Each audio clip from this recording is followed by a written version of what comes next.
तो चलिए आपको सीधा लेकर चलती है राजस्थान विधानसभा, जहां विधायक दिव्या मदेरणा जवाब दे रही हैं। का साहस रखते थे वो। दल, नीति, व्यक्ति, जो कोई भी किसान विरोधी रहे, उनके प्रखर आलोचक रहे। वो राजनीतिक नफा नुकसान नहीं देखा और यही कारण है कि उनका राजनीतिक जीवन संघर्षों में कटा। धैर्य के महासागर रहे और आशा के पर्याय रहे। 10 एक शतक के साल में शिकंज और चुनौतियों की बेबसी शायद हमारे चेहरे पर नजर आई, लेकिन उनके चेहरे पर कभी नजर नहीं आई। उन्होंने मुझे कर्ण की एक किताब महामृत्युंजय दी। कर्ण में विश्वास रखते थे वो।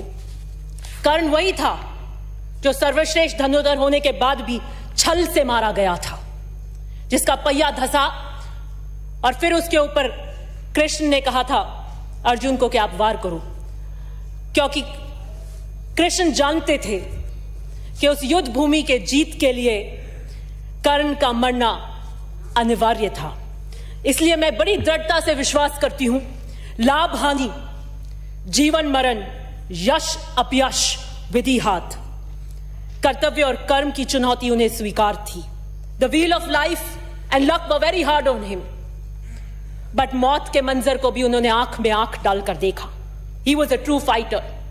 I salute him and I'm a proud daughter of Mahipal Maderna, and this is what will drive उनकी आवाज और दूत बनकर काम करूंगी। It's an incredible loss for us। जान चली गई लेकिन सांसें रह गई। दिल तेरे गम को सह गया कैसे, दिल तेरे गम को सह गया कैसे, आग में फूल रह गया कैसे। और मैं इसलिए कहना चाहती हूं कि एजुकेशन की 2 अप्रोच होती हैं, कॉग्निटिव और नॉन कॉग्निटिव। माहौल, environment, capacity building, team work, और जो एजुकेशनल इंस्टीट्यूशंस के माध्यम से दिया जाता है। अपनी बच्चियों को पढ़ाइए, उसे वो माहौल दीजिए, उसे दोनों एजुकेशन की अप्रोच दीजिए, उसे वो आत्मविश्वास दीजिए, उसे वो क्वालिटी एजुकेशन दीजिए कि वो खड़ी हो सके, अपने लिए बात कर सके। आज जो माहौल पूरे देश में बना हुआ है, मैं बड़ी आश्चर्यचकित होती हूं उसे देखकर। हिजाब, आपने देखा होगा, सबने पढ़ा होगा कि कर्नाटका में क्या हुआ और फिर देश के कोने कोने के अंदर उसके साथ क्या, किस तरीके से वो फैला, हाउ कंटेजियस इट बिकेम। ये तो हम अमृतकाल में नहीं आ रहे।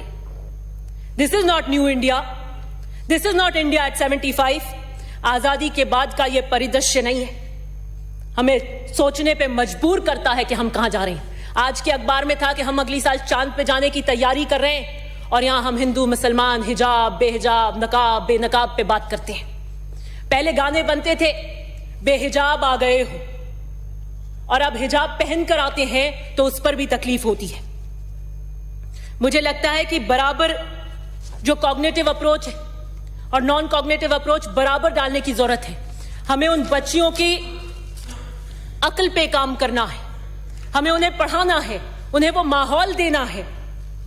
पूरे विश्व में हमारा सर झुका। ये नए भारत की कल्पना है।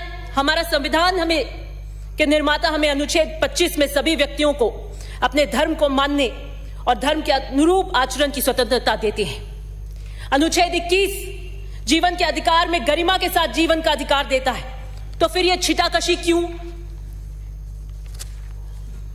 यूनिफॉर्म की बात करने वाले जो कहते हैं कि नहीं यूनिफॉर्म होनी चाहिए, आप नहीं लेकर आएंगे। मैं ये कहती हूं कि चाहे सिंदूर लगाकर आए, चाहे सिख अपनी टर्बन पहनकर आए, उसे एजुकेशन से मत रोकिए।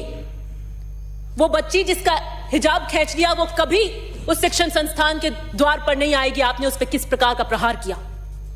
वो कोर्ट इसलिए गए क्योंकि उनके एग्जाम्स नहीं हो पा रहे थे। उनके घर जाइए, उनके एग्जाम लीजिए। उसकी सोच को इतना इंडिपेंडेंट और इतना विकसित करिए कि वो अपने निर्णय स्वयं लेके मैं को हिजाब पहनना है या नहीं पहनना।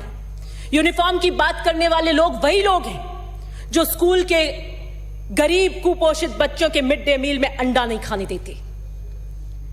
धर्मनिरपेक्षता और वैज्ञानिकता की बात करने वाले इन बच्चों को सोची समझी सिस्टमैटिक सोच के साथ इन बच्चों को कमजोर और बोना बना देना चाहते हैं। और आप तकलीफ पता है आपको किस बात की है? इन्हें तकलीफ इस बात की है, चाहे वो मुस्लिम लड़की हो, कोई और लड़की हो या कोई और बच्चा बहुसंख्यकवाद को चुनौती देता है, वो इनसे बर्दाश्त नहीं होता। एक असुरक्षा का माहौल पैदा होता है क्योंकि पर्दे के पीछे ये हिंदुत्व और आरएसएस का एजेंडा एजुकेशन सिस्टम्स में इस तरीके से लाना चाहते हैं, पंगु बना देना चाहते हैं। पहले एक नारा दिया था, नहीं होगा महिला पर वार, अब की बार मोदी सरकार। कहां है मोदी सरकार? बेटी बचाओ बेटी पढ़ाओ के नारे देने वाले, लाल किले की प्राचीर से बेटियों को और सशक्त करने वाले, आज ये माहौल बन गया है। कौन जिम्मेदार है इस माहौल का देश के अंदर? और 2014 में ही आए थे मोदी जी। कौन सा काल लगा? शनि काल मान लीजिए, राहु काल मान लीजिए। क्या व्यवस्था दी आपने कि 2000 से हमारे ह्यूमन फ्रीडम इंडेक्स 14 से स्लिप होता चला गया। 21 के अंदर हम 119 लेकर आए 165 से। फिर मैंने दूसरे फ्रीडम इंडेक्सेस देखे इंडिया के। Economic freedom partly free, press freedom mostly